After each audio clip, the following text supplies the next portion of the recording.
Hi, everyone.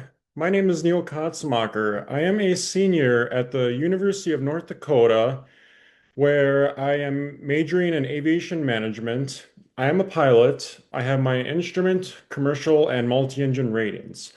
But more importantly than any of these accomplishments, I want to share the journey it took me to get here because it wasn't a straight line.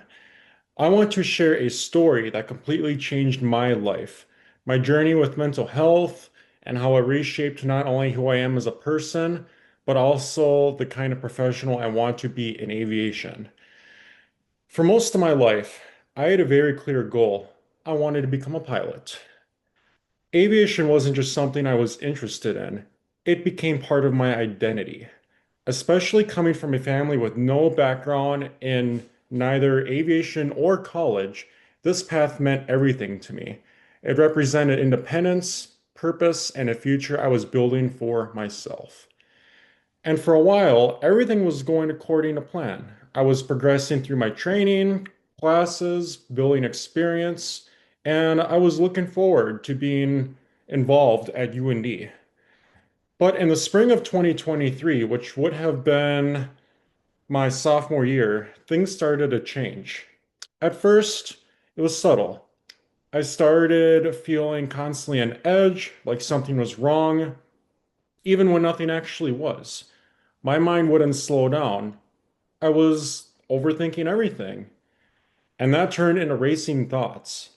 Then came the physical symptoms: tightness in my chest, difficulty relaxing, trouble sleeping, eating, and really it just made it difficult to work on the daily life skills. Even small decisions started to feel overwhelming, and eventually it started affected my flying. I found myself second guessing things I used to do confidently. I was thinking too far ahead, getting stuck in my own head, and losing the sense of clarity that's so important in the cockpit. And that's when it became real to me. Because in aviation, you can't afford to not be mentally present. After trying to push through it for a while, I finally went and got help.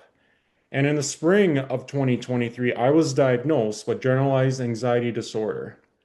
That moment was difficult, but in a way, it was also a turning point because now I knew what I was dealing with.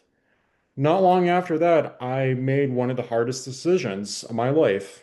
I grounded myself from flying for 525 days. And that's where the real challenge began.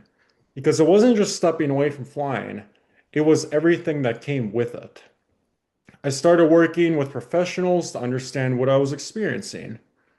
As a part of that process, I even made the decision to start taking an SSRI. That wasn't easy, especially in aviation.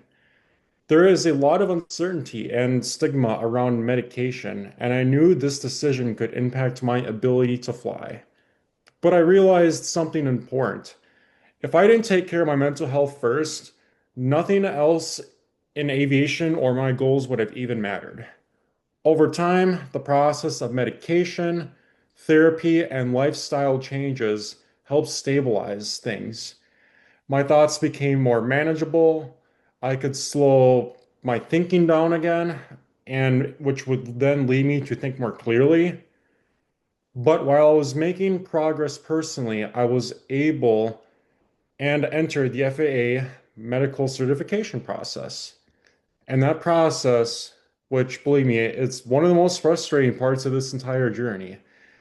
It wasn't just one step ahead, it was a cycle. You would submit documents, wait, get asked for more, submit again, wait again. There were times where I thought I had even given them everything, only to find out that they needed more evaluations, more paperwork, more clarification. It felt like I was constantly close, but never quite there. And the hardest part, the waiting. Weeks would go by, sometimes months, no updates, no clear answers, just uncertainty. Even during that time, your mind starts to wander. Is this ever going to get approved? Am I doing something wrong? What if this doesn't work out, or even worse yet, I would get denied? That uncertainty was mentally exhausting, but I kept going. And while I wasn't flying, I did make a decision.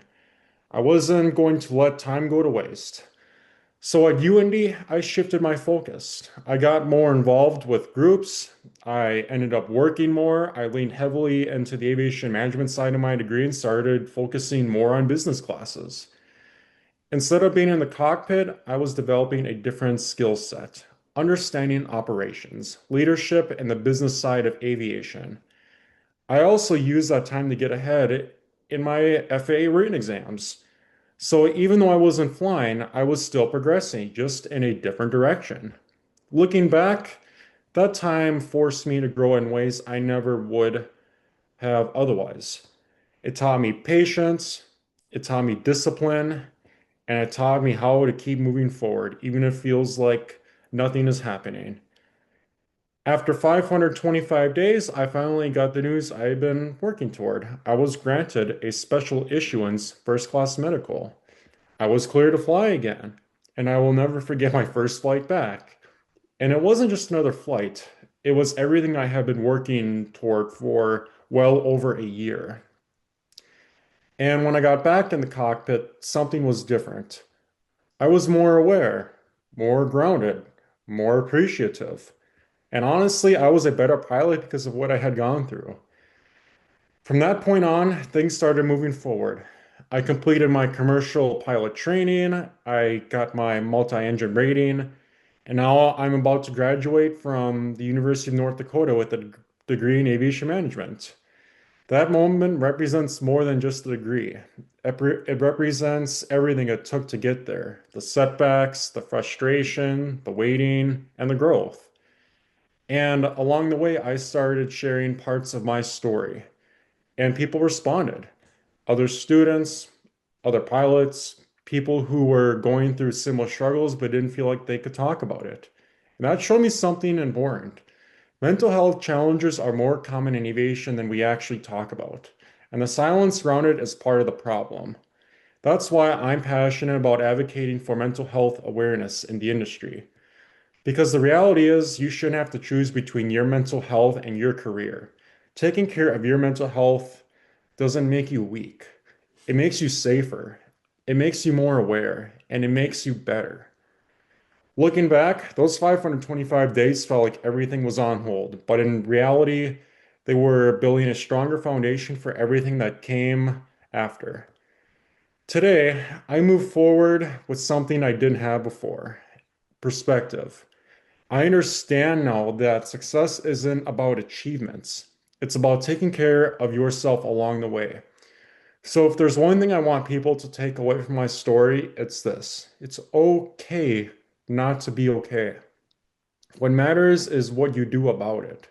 Speak up, get help, stay patient, and trust that even when things feel uncertain, you are still moving forward. Because for me, what once felt like the lowest point of my life became one of the most defining parts of my story. And that is something I'm proud to stand here and share today. Thank you.